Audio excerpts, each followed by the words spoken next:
Hello everybody and welcome back to another Marvel Legendary discussion video. We are going to be going over week 4 of the Bageltop Spring 2023 tournament. Just an update on my status. I did make it another week. I mean, it was by the skin of my teeth, which is kind of crazy, but so I'm in the lower bracket and I almost got completely eliminated this week. I'm going to have to kind of step up my game, hopefully. But I'm really excited for this week's setup, especially the pod I'm in. I don't know. I'm really excited for it, honestly. I haven't been able to film any gameplay videos, unfortunately. Just, life gets in the way, things like that. And I'm not going to make any promises, but I am going to attempt to make a gameplay video every single week of my pod plays. They might not be edited or have added effects or things like that. So they might be a little bare, but I still, I'm trying to get back in the habit of filming my gameplay for you guys, because I know you guys enjoy it and I enjoy it too. Just life gets in the way, that's all. But anyways, let's not waste any time. We're going to be going over every single pod setup for week number 4. So let's jump into pod number 23. The only pod that is still in the winner bracket. Shout out to all of these wonderful contestants for remaining undefeated as of right now. And by Graflar's Hammer, I bless you all with a clear mind going into this week's setup. For a quick breakdown, looks like they will be taking on Adrian Toombs as he attempts to unite the shards. The pre-selected heroes will be Rick Jones, Happy Hogan, and Dr. Voodoo. The 2 remaining heroes may be selected from the following 4 sets: Guardians of the Galaxy, Spider-Man, Homecoming, World War Hulk, and Doctor Strange. Happy to see Guardians of the Galaxy, a very powerful set when it comes to the heroes for sure. Officer stack will be standard ones, no sidekicks. This seems to be more a recurring theme in this tournament. Probably just to raise the difficulty, not having access to sidekicks. I mean, I feel like they really just make your deck flow a little bit easier. You can use up all the extra recruit you have and not let it go to waste, things like that. The wound stack will be standard, and looks like only 9 special bystanders will be in the bystander stack. That is pretty dang low, meaning that you're gonna have a very low chance of grabbing one of those in the game. So just the value of rescuing a bystander is definitely on the very low end at this point. Let's take a look at Adrian Toombs here. 5 HP when a Master Strike is drawn. Starting from the sewers, each villain in the city is going to use their escape ability. He also has Double Striker, meaning that he will gain 2 HP for each Master Strike drawn, to a total of 15, which is nothing to stick your nose up at. That's definitely getting up in the more difficult range for masterminds and the ability to actually take them out. With such a low base HP though, you should be able to get a hit on him at least once, hopefully twice before it starts, going up. Only thing we can really do against him is try and take out the enemies with escape abilities as soon as possible, or have ways to counter the escape abilities. We will take a look at that once we get into the villain section. Moving into the scheme, there are going to be 7 schemes in the villain deck and a hard limit of 30 shards to be gained. For each twist drawn, the mastermind will gain a shard equal to the number of scheme twists drawn. This, along with Toombs' striker ability, has got me kind of sweating, honestly. I mean, there's definite pressure to end this game quickly. We can mitigate this by spending 2 recruit to gain 1 shard that the mastermind is holding. If the mastermind has 10 shards or the stack runs out, you are going to lose. Taking shards for the mastermind is a great thing to do when you got 2 extra just laying around, or you can spend your whole turn and just reduce his attack while increasing yours as well. It's a pretty good, solid, nice pull back and forth, I would say. This is something though you do need to keep track of that shard stack, because once that's gone, you are going to lose, and this may actually influence our hero choices. We might not want to be grabbing heroes that have us gain shards as part of their main ability. I wouldn't say it's totally out, but we wouldn't want a handful of heroes that all take shards from the stack. So we just need to be a little more aware of that when we choose our heroes for sure. Looking at the villains, the salvagers do have a couple of asks. Shocker 1 will cause us to discard a card unless we have an instinct hero. Hybrid Alien Tech asks us for a ranged hero, or we'll gain a 0 costing hero from the KO pile. And Tigger will have us gain a wound if we don't have a tech hero. The Fearlords don't ask us for any hero classes, but they do deal with the astral plane, which will want us to recruit in order to take them out. I don't think there's enough here to justify an oops all recruit deck, but we are going to need a balance between it and attack points. Looking into the Henchman, Death's Hand will KO a 0 costing card from our hand if we can't outwit them. We need 3 different costing heroes in order to do that. And usually outwit isn't too difficult of a thing to achieve. Usually, if you just play nice and normal, maybe focus on a little bit on making sure you're not just stocking up on 3 or 4 costing heroes. But most of the time, you'll be able to achieve this without really even thinking about it. Let's move into our heroes. First, we got Rick Jones. He's got quite a few transform cards which do great and scale with the game very nicely.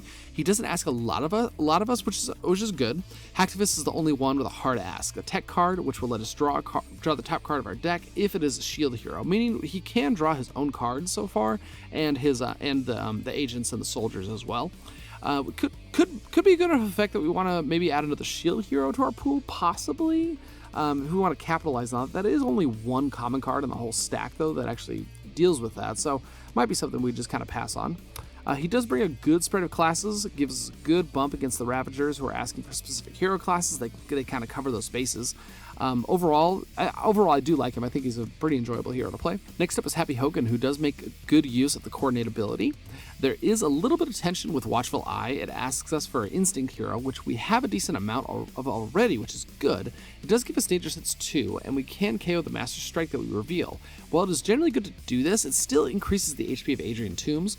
Now, it might be a very specific situation, but depending on the situation, you might want to actually just push the Master Strike down a turn so that Adrian Toombs' HP doesn't go up for the next player in turn. Like I said, I wouldn't say it's the most stressful thing in the world that you have to worry about, but just something to kind of keep in mind to kind of control when his HP does increase. He isn't the most impressive of heroes, especially his uncommon card. If you're playing this card and you're getting 5 attack, then you're already pretty close to losing the game, honestly. Next up, we have Dr. Voodoo, who revolves around the use of artifacts. Commune with the Spirit World will KO cards if we discard an artifact, and his 2 other cards are artifacts themselves. Medallion of Manuloaz asks for a variety of hero classes, and Staff of Legba wants us to recruit heroes with big costs. As of right now, we don't have many cards that give us recruit, so we might have to shift our focus on that just a little bit. Overall, these 3 heroes cover our bases in terms of what the villains ask for us, and all of them seem to not require too much outside help, I would say. This means we can be extremely flexible in our hero choices. I highly encourage you guys, look over all the heroes that are available to you and make these strong synergies between 2 heroes. You want to get these pockets of power, and that way you'll be able to have both players draft basically completely different decks so that they're not stepping on each other's toes, and you get to cover more bases that way. First option we can go with is going to be She-Hulk. She provides us with some common recruit cards, which we do seem to be lacking in. We then can use that recruit and convert it into damage by transforming her cards into the more powerful versions of them, so she does scale with the game very nicely. Second choice could be Groot, which will go well with She-Hulk, so that Prune the Gross can be activated just a little bit easier. We do have a way to KO cards with Dr. Voodoo, but a second one never hurts. He does gain shards, which could potentially put us in an awkward position in terms of the scheme. We don't want to be, gathering too many shards and, increasing our chances of actually losing before we can take out Tombs. And I would say he does gain them at a slower rate, meaning we can spend them pretty easily, and we can keep the supply nice and stockpiled. Third choice could be Doctor Strange. He brings 2 different artifacts to the game, which will work well with Dr. Voodoo, and he provides a ranged hero, which is one of the classes we are lacking in. Last choice could be the Ancient One. He provides us with Recruit. We can manipulate the Fear Lords, sending them to the astral plane and speeding up their demise. I don't really see you using War of the Mind to take up Tombs, but it does provide 6 Recruit if it's activated by a covert hero, and then can take 3 shards off the Mastermind, which is, it's pretty powerful. It's nothing to snub your nose at. Like I said, a very open scenario. Take a good look at your options and go with your gut. Good luck, y'all. Let's take a peek at pod number 24. It looks like they will be taking on Baron Helmet Zemo, and for the scheme, it's the Demon Bear Saga. The pre-selected heroes will be Speedball, Scarlet Witch, and Heralds of Galactus. There are some special rules for this one. You can win the game if you trigger the Evil Winds by the way of Galactus Hungers, which is a rare card that the Heralds of Galactus have. If the Demon Bear gets KO'd, he'll still enter the city as a twist. Set the ladder for the hero selection will be Civil War, Revelations, the New Mutants, and Annihilation. Officers will be standard, and the Sidekick stack will only have the Pet Avengers, so you can kind of anticipate what you're going to get that way. Grievous and Standard wounds will be included, and looks like 21 out of the 51 bystanders will be special ones, meaning the value of rescuing a bystander is going to go up by a good chunk from what it was compared to the previous pod. Let's look at Baron Helmet Zemo, 16 HP, which is quite a lot. He will get -1 for each villain in your victory pile. You could potentially get him down to 0. I mean, how crazy is that? When a Master Strike is drawn, each player will have to KO a villain from the victory pile. If they can't, then they are going to be gaining a wound. Pretty straightforward, I would say. Fight as many villains as you can. Once you get his HP down to 9, you should be able to take him out no problem. The scheme is pretty straightforward as well. The Demon Bear will continually be in the city. If it escapes 3 times, we are going to lose. The Demon Bear will be entering the city frequently, meaning its Waking Nightmare will trigger pretty often, but it does take the lowest cost hero out of the cards that are discarded. So it is something we can't really affect and should have a huge drastic effect on the game. Just kind of play through the game, and you can't really do anything about it. So just focus on what you can change, what you can prevent, what you can do to increase your attack power, things like that. In terms of our villains, the Demons of Limbo do gain different benefits depending on if the HQ is in Moonlight or Sunlight. So having a hero that can manipulate the HQ could be very useful, I would say, as their HP can be increased by quite a bit, making them pretty difficult to take on. Sim and Mac 4 are the only ones that ask us for anything, a strength hero and a tech hero in order to prevent a wound. Let's move into our pre-selected heroes, starting with Speedball. He looks like a nice balanced hero in terms of gaining recruitment or attack. Reckless Rescue Attempts does ask us for the ranged hero, so we can start rescuing bystanders along with Bounce Around, asking us for a covert card to gain 2 attack, but we need a bystander KO'd or captured by the enemy. If we plan on fighting any villains who have captured a bystander, make sure to play this card first to still gain the bonus. His uncommon card can activate both of these, which is just awesome, but we may also never see his uncommon card, so hopefully we can get what we need from the other heroes. Next, we do have Scarlet Witch, and I think she has a great combo of potential power, but a fun hero set with its randomness. While she also has a covert and ranged common card, they both require activation of their respective colors, so this will lead us to needing to make decisions as to which one to activate, either Scarlet Witch's or Speedball. Hexbolt needs a ranged hero to activate, giving us some top deck manipulation, but also playing a copy of the card that has been discarded. Alter Reality is a very strong common card, not only gives us 2 recruit, but some top deck manipulation and provides us attack through Dark Memories. And Chaos Magic is just plain fun. Moving to our last pre-selected hero, we have Heralds of Galactus, bringing in 2 common range cards for us to use, meaning we are plenty well covered on that front. Firelord gets a Bridge Conqueror 2 if it's going to be activated by a ranged hero. Silver Surfer is going to be a key in the setup. Not only does it draw you a card when you use the focus ability, but it can also move villains from the city, meaning we can use it to keep the Demon Bears from escaping. Pick one of these up ASAP, I would say. It also has an alternate win condition through its rare, which can be found through Stardust if we focus 11, which is absolutely crazy. I think if you can make that much recruit, you're probably going to be winning anyways. This is definitely more of an achieve and unlock type of thing rather than a solid strategy, I would say. Overall, I think we got a pretty strong team up here. Another common covert card, would help this team by quite a lot.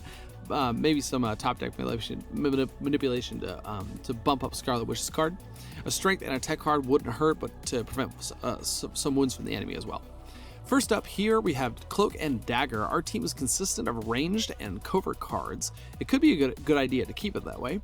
They don't have a strong ability based around the same hero class, but they have a split.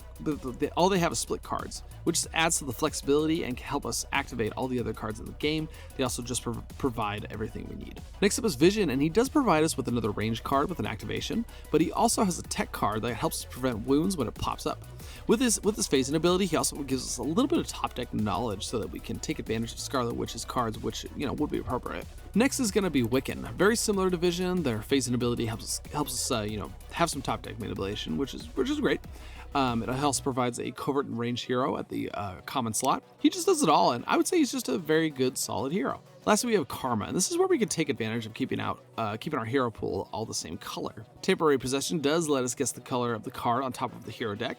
We can go for a 50-50 shot of a ranged or covert, and we'll most likely be able to gain that 2 attack every single time. I always find Karma to be fun to play, plus the artwork is pretty amazing. This one looks like a solid setup. Interested to see how it goes for everybody. Good luck.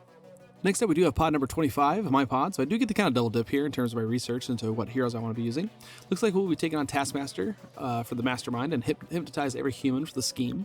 Our pre-selected heroes are going to be Warpath, Red Guardian, and Gwenpool. Our hero pool can be pulled from Champions, Into the Cosmos, Messiah Complex, and Black Widow. I mean, this is a really freaking amazing lineup, I would say, especially the Messiah and Black Widow. There's some really strong heroes in there. They are going to have standard and special officers in the as an option for us, which is great. But what is kind of cool about this, we do have sidekicks, but it's only going to be the ex-student cards, which is pretty awesome. It kind of gives us just another layer of strategy we can use, because we can kind of guarantee what we're going to be getting from them, or at least have a better knowledge of what it is. It's less of a random draw, you know. Let's take a look at Taskmaster, a very flavorful mastermind, if I do say myself. Master Strike, stack the strike next to the Taskmaster as a henchman in training. If there are any henchmen in the city, each player does gain a wound. So we have an urgency to keep the henchman out of the city. He gains +1 attack for each henchman training he has. So he can get up there to the 10 HP or so if everything goes wrong. He will also gain attack equal to the highest costing hero you played on each turn. This is a pretty dang tough, you know, bargain, I would say. He could gain 5 to 6 health really easily. So about 10 HP, 11 HP of that. Add 3 more for Master Strikes, and we're looking at 15 HP range for this. Could be pretty difficult. Looking at the scheme, we are going to be adding an extra henchman group, which is going to make the Master Strike very difficult to avoid. For each twist, we're going to be placing a bystander above each city space. We can't fight villains in those city spaces. We can spend 2 attack to rescue the bystander. If 8 villains escape, we are going to lose. What this tells me is we need a higher density of attack cards, preferably at lower cost, so that we aren't, you know, desperate for recruiters to get better cards. We can gain the smaller ones right away. I really like this setup. I feel like we just have a little more direction comparing this to the other ones. Our villains don't demand much of us. We actually gain heroes from taking out members of Clan Yoshida. The henchmen are going to dictate how this game goes, though. We got Mr. Sinister clones and the Bridge Builders. Bridge Builders could be raised up to 4 attack henchmen, but we can gain some of the shards if they happen to be gaining them. They also help us KO our cards, which is great. It takes a little pressure off of me to, you know, provide that for myself. The Sinister clone looks really impressive. I mean, bringing in 2 copies of them each time one appears. I mean, we need to be a little we need to kind of coordinate to take advantage of the clone ability, I would say. And putting bystanders in the villain deck, you know, it's gonna clog it up a little bit, give us a couple free turns. Let's look at our first hero, Warpath. He brings along a cheap common, and uncommon, which I'm a huge fan of. Grim Tracker will investigate for a card with a chosen cost, so if we can keep cards around the same price point or simply have a good knowledge of what we recruit, it could benefit us. Overall, he's a pretty straightforward hero, draws us cards, which is great, and even a decent KO ability, I would say. Red Guardian is next, and he's got a 3 and a 4 costing common, so cards we can still clone together. In terms of Mr. Sinister, his cards will be going undercover when recruited and come back through the various methods. One thing he does ask us, though, is a lot of covert cards, which hopefully we can provide. Warpath's uncommon can help, but we can't really fully rely on that, I would say. I mean, nobody reads card names, can be activated by a covert card for a higher versatile. I heard keywords are powerful, wants us to have, you know, it does want us to have an instinct hero. We already have a common in that in Warpath, which is great. We get to draw a card when it's activated, and it does have Cheering Crowd, meaning that we can return a bystander from our victory pile to the stack to play a copy of that card. The scheme should be providing those frequently, so we have plenty of ammo. The downside, though, is it does cost 6, which will boost Taskmaster by quite a bit. Her common cards are cheap, which is great, but we might need to check our situation before recruiting keyword cards and powerful ones as well. My first recommendation for this setup would be the Stepford Cuckoos, and it's not just because I have a giant crush on them and they're my favorite hero set of the whole game. All the cards are really cheap costing. You can recruit 1 and you'll end up getting 2 due to the clone mechanic, and with that you'll be able to fill your deck with stronger cards because you can get rid of the cheaper ones, I would say. I mean, what's really cool, I mean, they're a common covert card.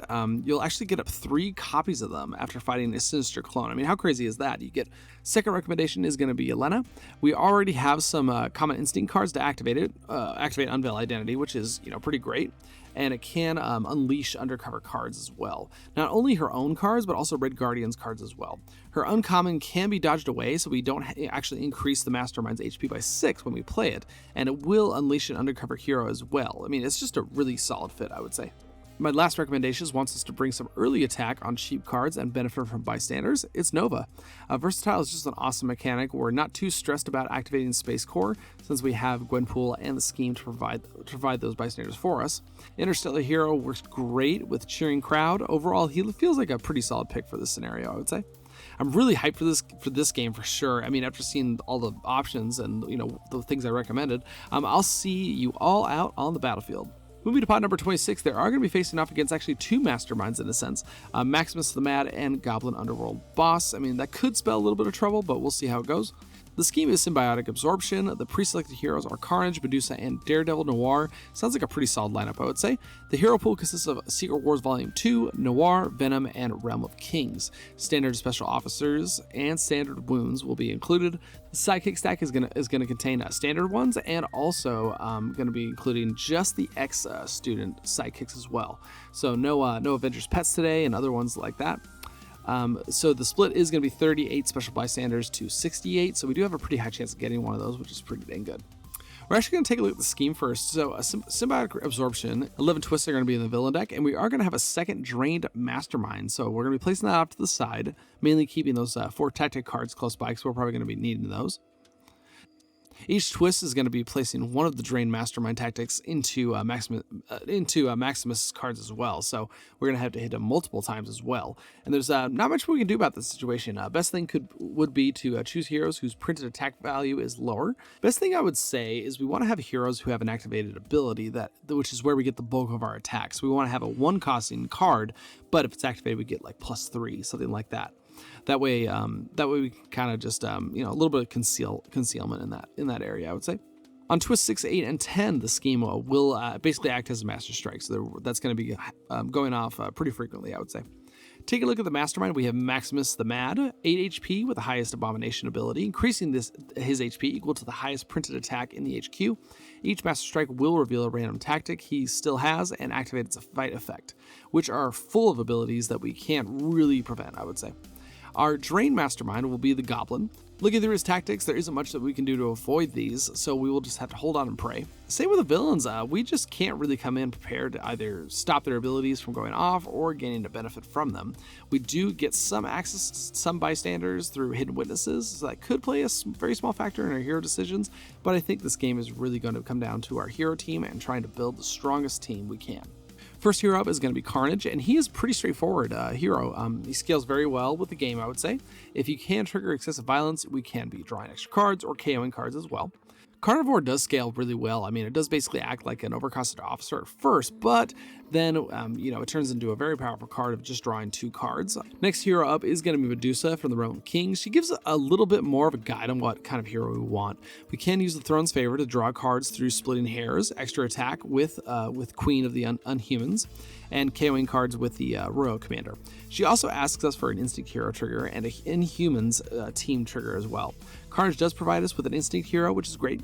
I think we could use another hero that can grab the Throne's Favor and maybe another Inhuman hero as well, or combine the same. Our last pre-selected hero is going to be Daredevil Noir. He gives us a little top deck manipulation through Balancing Act, some card draw through Listen for Heartbeats, and a KO ability through Discover the Bodies. He does provide us with a covert card to activate his uncommon cards, but having another common covert hero, can't hurt, right? This is a very open team, not a lot of requirements. Unfortunately, I feel like there isn't a lot of support for Throne's Favor. Black Bolt is the only one other hero that can gain it, but we don't really have a lot of support to activate, Break the Silence, so it might not be a hero worth looking at. First recommendation would be Captain Britain. He's got a Captain America vibe going on, but it relates to having different hero classes, or hero teams actually. And right now, each hero team is unique, which means we can maximize our attack and recruit, potentially, if we have Captain Britain on the team. Venom would be another hero I would dub as just generically good. All he wants is to get his victory pile filled up so we can shift from ingredients to digest. He provides a good spread of producing recruit and attack, giving us the best of both worlds, I would say. Last suggestion would be Luke Cage Noir. He focuses heavily on playing cards that cost exactly 4. We currently have 2 commons at that recruitment cost, which is great, and Venom and Captain Britain can make a contribution to that as well if I decide to choose them to bring them on to. Luke Cage can draw cards, and he does scale with the amount of forecasting heroes in the deck and which ones in the order we play them, and we could dish out a decent amount of damage, I would say. So he's doing pretty good, I would say.